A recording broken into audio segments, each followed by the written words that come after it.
I am really delighted to welcome two Pennsylvania educators today to Five to Survive. Eric and Jabari, thank you for coming on this snowy day, not just here in New Hampshire, but out in Penn's Woods also. So thank you. Thanks for having us.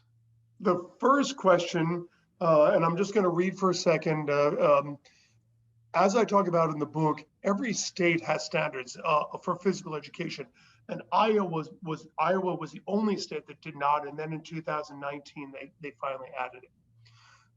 So every state has standards, yet there are no mandates, there are no laws per se. And as you know, states can't really dictate anything to the local school districts.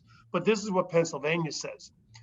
They say, in terms of physical education, that you should have, quote, sufficient time, each school district has the authority to make the decision as to the most appropriate manner in which to schedule classes. So, how are they making decisions down in Chatham Park? And would you rather actually have the state give you more direction? So I'll jump on this, and Eric will chime in. It's funny when I read it about how the discretion is left up to the school districts, because truth of the matter is, and if we look at our schedule, and Eric knows this, if we look at our schedule, the bulk of the schedule is very much in alignment with what the state, our state assessments are. So we have about 2 hours of language arts, and at least an hour or a little more of math. And then there's a little bit of room for social studies, science, and then obviously our special area classes. So it seems to be that while it's not, they're saying it's left up to the school district, school districts are, there's a good focus on how we need to perform as far as our PSSAs, our state standard assessments, local benchmark tests based off our curriculum, and then it becomes a zero sum game. So right now, if we're saying that it's left up to school districts, what happens if a school district then decides, say, we want to make sure our kids are healthy, happy, and ready to engage in learning? So we're going to put in 30 to 45 minutes. When we show up at the curriculum meetings, or we show up at you know having our conversations as far as teacher attribution for the state assessments, or roster verification, it still comes down to the fact that, all right, so if we're taking 30, 45 minutes a day, how is that going to impact the quote unquote, let's call what it is, the scores? To be able to cover all the standards. And it's been even more present in our current, whether we're in a virtual situation, or even in our current schedule with being a hybrid schedule right now as well.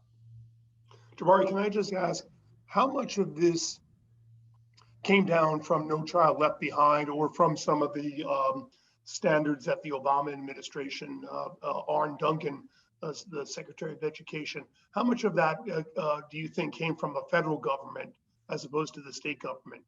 It's been around for a long time. We can go Goals 2000, No Child Left Behind. Right now, it's the Future Ready Index, annually, yearly progress, all those. It's the same thing regardless of the last couple of decades. You know, it really hasn't changed much. It's a new name, but the process is still the same.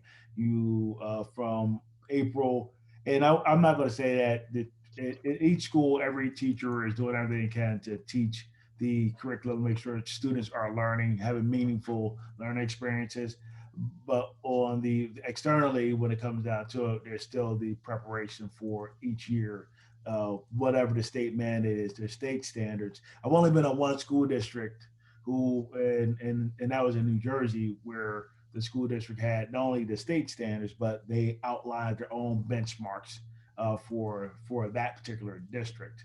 And that, because I remember, I think I told you before, Dan, a long time ago, and Eric had shared this, that we were responsible at one point for supplementing as classroom teachers the PE. So to get the 5 times a week of physical education, the PE, our kids had PE twice a week, but then the other 3 times was about 15 minutes within a teacher's regular classroom schedule. But again, you can change the name; it's still been the same game.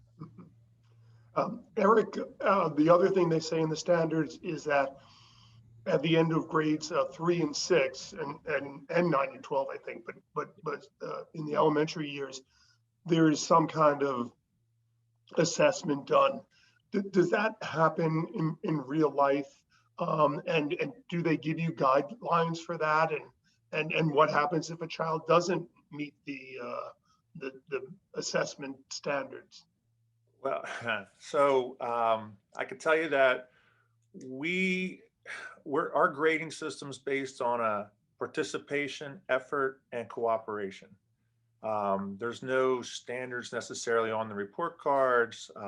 We are looking into doing a little bit differently in the future, our different grading system. Um, the curriculum necessarily isn't necessarily there for elementary level as it is in the high school level. And that's something that we started to, I wouldn't say redo because we never had a copy of any curriculum to work off of. But over the last year and a half, but then the pandemic happened. So it's kind of been put on the back burner, it seems like, by the district. But there's nothing that they get. I mean, we do the fitness gram testing and things like that. And we want to try to get everybody at least 95% of the kids, at proficient at that. But other than that, there's really no set standards that we follow. Not standards, but no grading or the assessment of the standards. What percentage of the kids would you say are unfit? The fitness level in the Whitehead house is significantly different expectations than what might be elsewhere. And quite sure as but Eric may probably the same way, but that may go back to some of the things about having particularly like role models or setting the standard or for it. One of the things I talk about in the book is this idea of roadblocks to progress. So if you want to enact anything, and in this case, if we wanted to enact more PE every day, I mean, I feel like, as I said, if I'm in a meeting with you and Mr. Whitehead says this is going to happen, I'm going to try to make that happen. But that's not how it goes in the real world. In the real world, you have PTAs and you have school boards and you have superintendents, and like you say, the state things. What do you think are the biggest roadblocks? And in a district, in the other districts you've worked at, where maybe the kids really need this fitness push more than perhaps in your own school, what are the roadblocks that are really killing us right now, would you say? I'll let Jabari start with that one. Well, he has a different view on that one probably than I do, and it's probably more data based. So and by the way, Eric, before you go, I want you to also speak to what you're seeing at Mother Cabrini in terms of the college kids too, because that's important. These kids are coming to college obviously unfit. So Jabari, roadblocks. Oh yeah, but Eric, I think we're probably going to talk about the same things here. I think the first and foremost right away is the fact that we're stuck in the zero-sum game of language arts and math, the preferred or the targeted standards to make sure that kids are learning wherever we need to address that. That is the anchor, the anvil in the sky. It's just always waiting there. It's almost, fortunately, we do have a administration that we work with that, and me being a part of that is flexible to the conversation.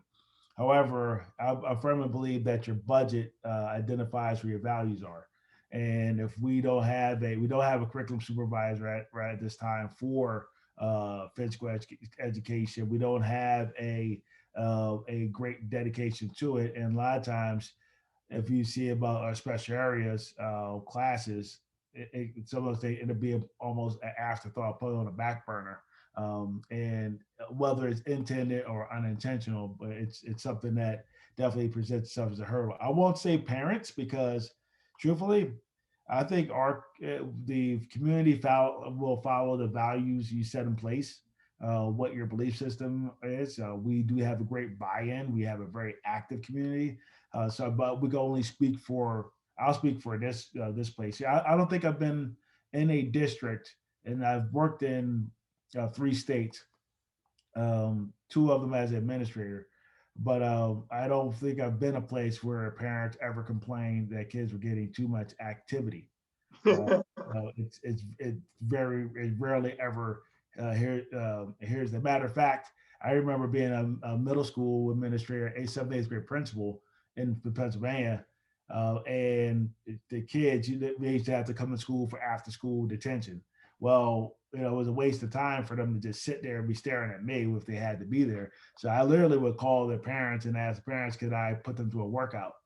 And they were more than happy. They were more than happy to have their time used wisely, even the most, in those circumstances. And the response, even from the most hard-headed, the kids who were perceived troublemakers, they responded so well and were ready to listen. Within the detention was supposed to last like 90 minutes. I kid you not. After the first 5 or 10 minutes of any kind of like burpee to a pull up or a push up or a plank, those kids were worn out and ready to listen to what you had to say. And that's, you talk about 12 years old up to 18. Just before I want to hear what Eric, but my wife took her 7th grade yesterday. Now, mind you, yesterday was about 10 degrees. But they were going downtown, and they walked downtown for some type of holiday thing. But they were outside for an hour and a half at most, walking downtown and coming back. But there were kids lagging. Patty said after just walking, like you said, walking for 10 minutes, and all of a sudden these kids are lagging behind certain kids, and it's just horrifying. But Eric, what would you talk about with roadblocks? I would start with saying that when I first came to elementary level, we were teaching the students twice a week for 30 minutes.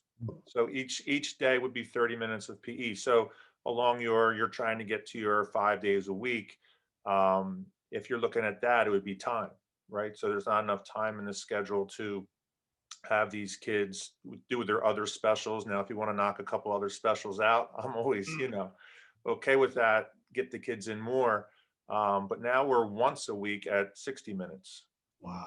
So, I mean, it's the district saying they're still getting, 2 times a week, 30 minutes, but now it's just once for 60. And it's different as you go up to the middle school and the high school level. They're looking for total time as far as the history of me going through the different levels. It's all about time. Yeah.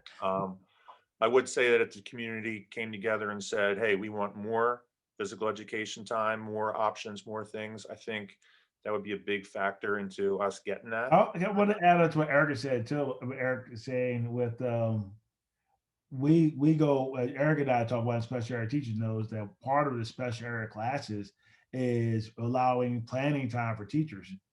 And that's been, that's been a hurdle. Sometimes the fact that kids could be unintentionally losing out on opportunities to engage in these high interest areas based on something that's outside of educating children.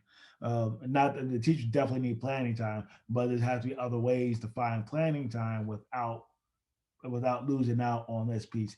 And we do have some other facets. Again, what is value within our day? Like we're involved in the responsive classroom. That's very important because that's our social emotional learning. But one would say that if you had like we have I always talk about the time configuration. If we were able to pull whether we started a school schedule a little earlier or Eric and I talked about, mass physical education before kids even walk in the door. It may not get to the 30, 45 minutes every day. But even if we start out with 10 or 15 minutes of physical education, mass physical education, or part of a morning announcement, finally do. But then it still comes back to time. We usually get the panic over. Now you talk about if we ran a fire drill, usually even running a fire drill is there can be panic over, well, how much time was lost of people getting what they need. So it's definitely as the time always comes down into play. I'm gonna last question for you guys. The technology, social media, from talking to teachers and administrators has become just a huge problem, and some administrators have just thrown up their hands and just said, listen, I can't do everything.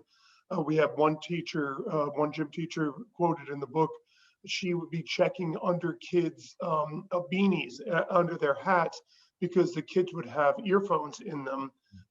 So they're on social media talking to their buddies during gym class and during other classes. Are you seeing the progression at your school of the social media just becoming a bigger and bigger monster, or have you been able to keep it under wraps to this point? I would say at the high school, when I was at the high school level before I came to Chatham Park, and I did see the kids with the headphones in. I used to get called down by the PE teachers when the kid refused to get off their phone or on their headphones. And then the other one that used to boggle my mind, it wasn't even about the technology. It was about the fact that kids weren't getting dressed for PE, and they knew that would get them off the hook. And so they would just let the kids go sit off to the side and take a zero.